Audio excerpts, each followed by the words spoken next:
Hey guys, it's Sarah, and today is BookList Thursday. This is a video series I do with my friend Lindsay over at Lindsay's Little Library.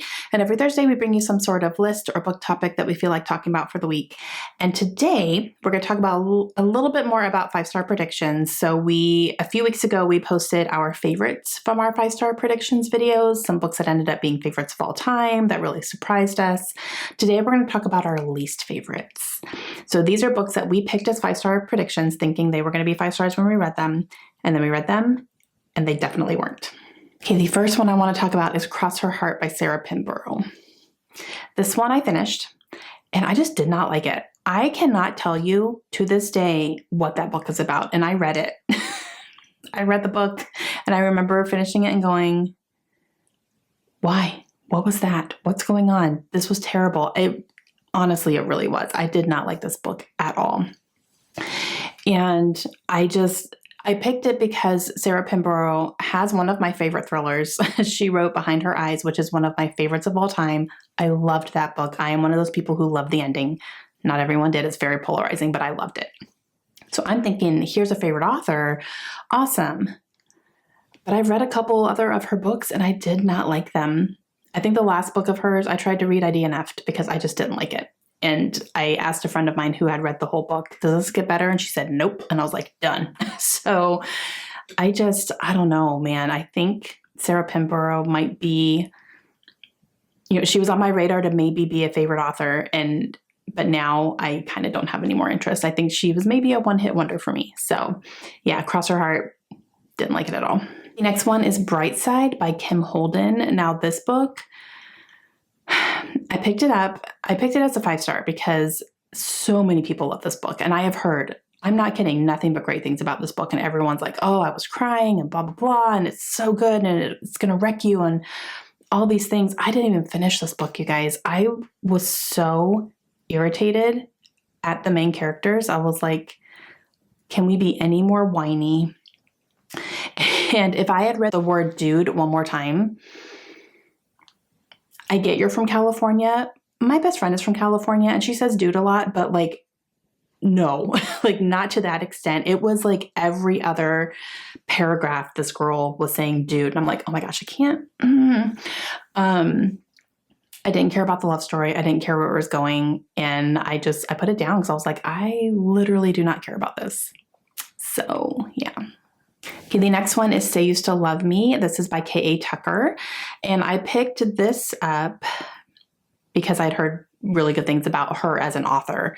Now, I picked this one up after I had heard such great things about The Simple Wild, which I did read. A little underwhelmed by that one as well. That's an unpopular opinion. And I was just like, I'm just going to give this author like a good try.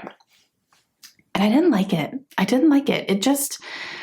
It was a decent love story, I would say. It's like a second chance love story and like set at like the summer camp, and these two are back and, they are kind of reliving their teenager days.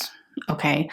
But I found them to be very reckless, and even as adults, like really reckless as an adult. And then, so the guy had a lip ring. Okay.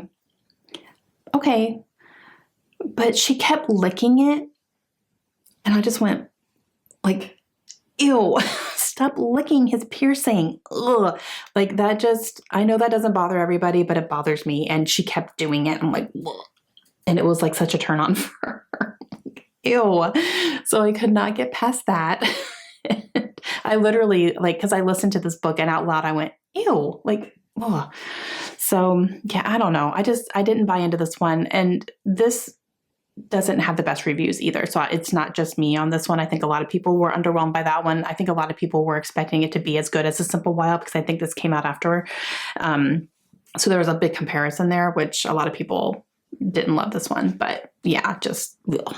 The next one is At the Wolf's Table by Rosella Postorino. And this one I picked because this follows a girl who was chosen to be a taste tester for Hitler, which was a real thing. Hitler had taste testers to test his food before he ate so that he didn't get poisoned. And that premise really intrigued me.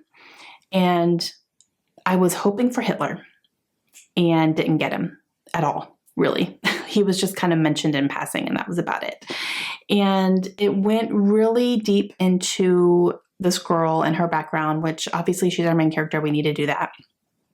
But it wasn't enough of what I was wanting it to be, which was her being the taste tester and being scared for her life testing these foods. I didn't really get that from her. There was a lot of sexual content in there as well that just was not healthy at all and just kind of like, well, so I didn't like that. And yeah, I don't know. It wasn't what I was expecting it to be at all. Sometimes that can be a good thing. In this case, it was not. Because if you're going to give me Hitler in the premise, I want to see Hitler. And I didn't see Hitler. So yeah, I didn't like it in the end. And the last one, and definitely the most controversial, guys, is All the Light We Cannot See by Anthony Doerr. I picked this one because it is a historical fiction. That is a genre that I really enjoy. It is probably one of the most beloved historical fictions, I would say, in the genre. And I was bored out of my mind. I didn't even finish it. I got 300 plus pages into this book and I put it down because I couldn't be bothered to finish it. I did not care. I didn't care. I will say the writing was beautiful. Like the descriptions were beautiful and the way that he wrote was beautiful. So I'll give it that. But the story, I could not have cared less. I did not care about these two characters. I didn't care how they were going to come together. I mean, I was 300 pages in and they still were not, they hadn't even crossed paths yet. And I'm like, then what's the point? Like, it's supposed to be these two characters coming together. Nope. And it still hadn't happened. And I just really lost interest. And I said, I do not want to spend any more of my time reading this story. I don't care. So definitely an unpopular opinion on that one.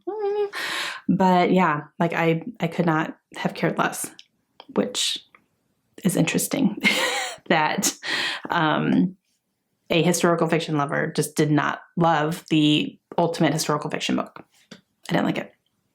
Okay, guys, that is going to be it for today's topic. Make sure you go check out Lindsay's video, see which 5-star predictions she ended up just really not liking, because we hit those. We're not always on point with our predictions, which is interesting.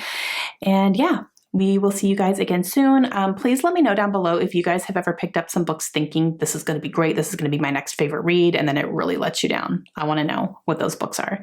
And I will see you guys again soon. Hope you have a great day. Bye.